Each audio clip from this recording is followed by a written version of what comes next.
దశమహావిద్యల్లో నాలుగవ అమ్మవారు భువనేశ్వరి అమ్మవారు. ఈ భువనేశ్వరి దేవతను భారాదేవత, అదేవిధంగా భూత ప్రేత పిశాచాలకు అధిపతి దేవతగా కూడా కొలుస్తారు. ఈ అమ్మవారి యొక్క దివ్య స్వరూపము శాంత స్వరూపముగాను సౌమ్య స్వరూపంగాను అమ్మవారు మనకు దర్శనమిస్తూ ఉంటారు. ఈ అమ్మవారిని సాధన చేయటం వలన సాధకుడికి మూడవ కన్ను తెరిచినంత శక్తి లభిస్తూ ఉంటుంది. సాక్షాత్తు ఈ అమ్మవారిని దర్శించుకోవాలన్నా సాధన చెయ్యాలి అనన్నా అష్టమి రోజు అత్యంత ప్రీతికరమైనటువంటి రోజు భువనేశ్వరి మాతకు. ఈ భువనేశ్వరి మాత అమ్మవారిని సాధన చేసినటువంటి సాధకుడికి సిద్ధి పొందడము, అదే విధముగా తనకు మూడవ నేత్రముతో అనేక దర్శన భాగ్యాలు కలిగేటువంటి యోగము కూడా పడుతుంది. అమ్మవారు నల్లటి రాయి పైన నీలిరంగు వస్త్రంతో ధారణతోటి అమ్మవారు పొడవాటి జడకురులతో దర్శనమిస్తూ ఉంటారు.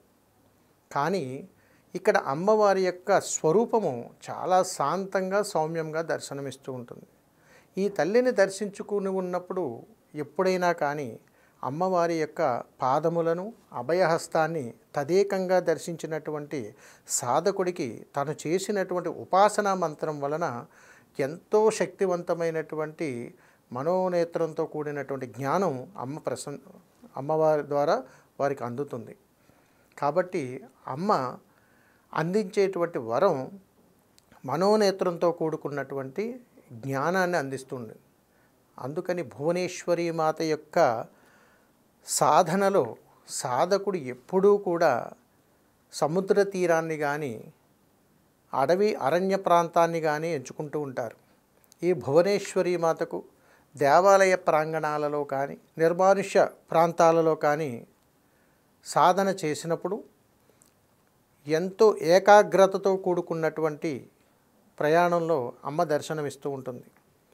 కానీ ఈ భువనేశ్వరి మాత అమ్మవారిని ఎవరు పడితే వాళ్ళకి ఎలా పడితే వాళ్ళకి సాధన చేస్తే అమ్మవారి యొక్క సంకల్పాలు కానీ అమ్మ యొక్క అనుగ్రహం కానీ దక్కదు. ఈ సంకల్పం పొందినటువంటి సాధకుడి యొక్క అనుగ్రహముతోటి, అంటే మీరు గమనించాలి, ఎక్కడైనా కానీ దశమహావిద్యల్లో ప్రప్రథముగా సాధకుడికి మాత్రమే అనుగ్రహం దక్కుతుంది.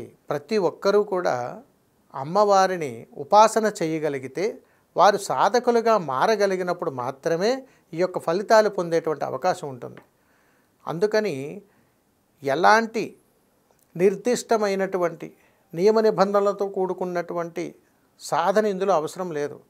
మనస వాచ కర్మణ తన దేహాన్ని నివేదనగా సమర్పించగలిగేటువంటి ఏ సాధకుడికైనా